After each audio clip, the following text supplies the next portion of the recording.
Mix fried rice, chow mein, biryani. তোমার বিরিয়ানি? এই আমি এতটা খেতে পারবো না কিন্তু। না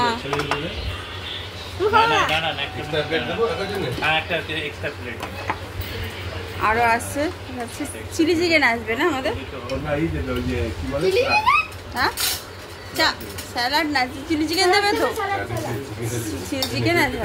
তোমরা দেখছো এখানে আমরা হোটেলে গেছিলাম, ডিনার হাউস, যেখানে রাত্রে খেয়ে দিয়ে বাড়ি ফিরেছি, কারণ অনেক রাত্রি হয়ে গেছিল।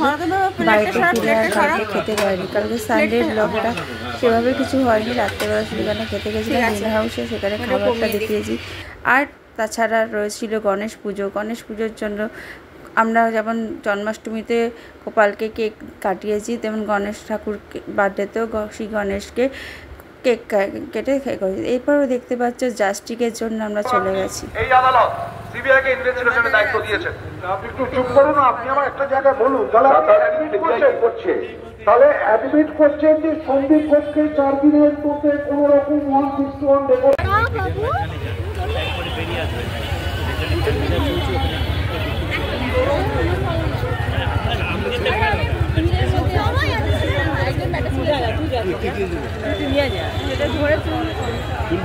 চলো না, ধরো ধরো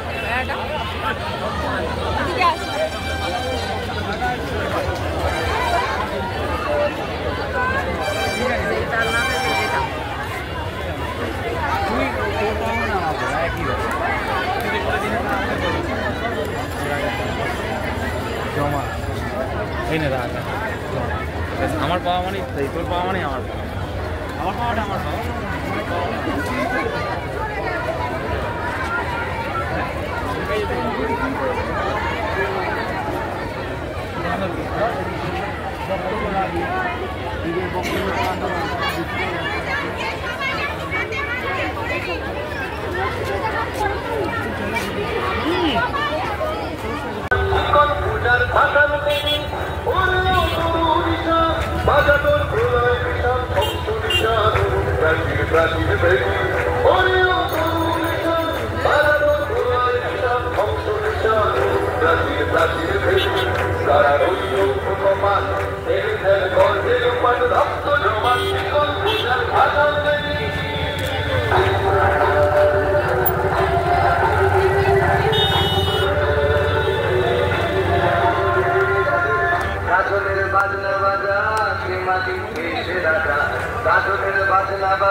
অনেকে এখানেও করছে। এটা হচ্ছে আমাদের ক্লিপ। রাখো রাখো, বন্ধ করো।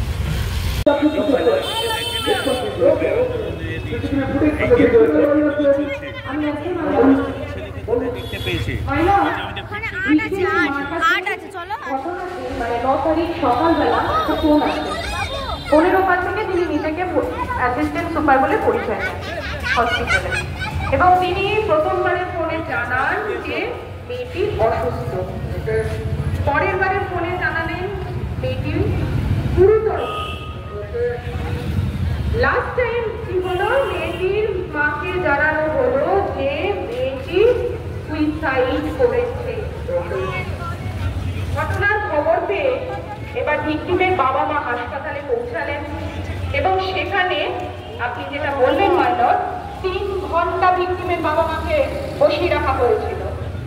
অনেক রিকোয়েস্ট সত্ত্বেও তার বাবা মাকে কিছুতেই তার মেয়েকে দেখতে দেওয়া হয়নি, তাদের সন্তানকে তাদেরকে দেখতে দেওয়া হয়নি। তখন বাবা মা যখন বসে আছেন বারবার রিকোয়েস্ট করছেন যে তাদের বাবা সন্তানকে দেখতে দেওয়া হোক, কিছুতেই দেখতে দেওয়া হলো না।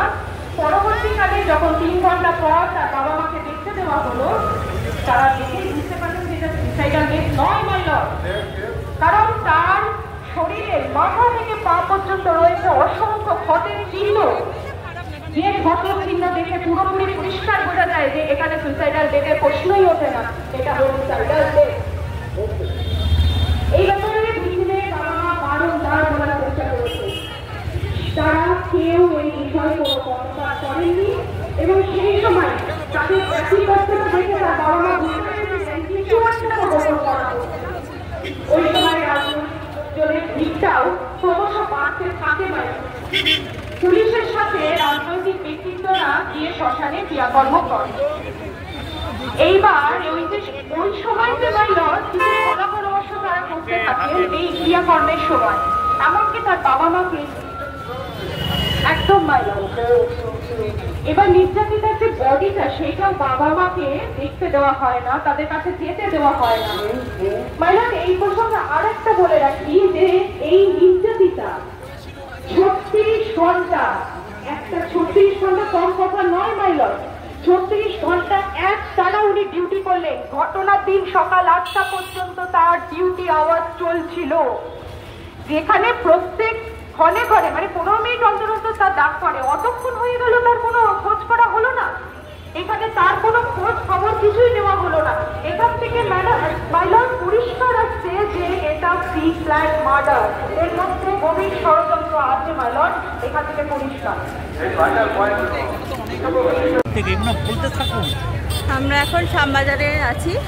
শ্যামবাজারে এখন সমস্ত লোকের আস্তে আস্তে জমায়েত হচ্ছে। এই যে পাঁচমাথার মোড়ে রয়েছি, তো তোমরা দেখতে পাচ্ছ লাইভে পুরোপুরি দেখাচ্ছি আমি। ওখানে সব লোকেরা জমায়েত হচ্ছে এখন। ওখানে আমি কিছু ছবি দেখিয়েছি, এখানে মেয়েটি যে বসছিল তা এখানে পুলিশ দিয়ে দিয়েছে, ওখানে রাস্তা বন্ধ করে দিয়েছে।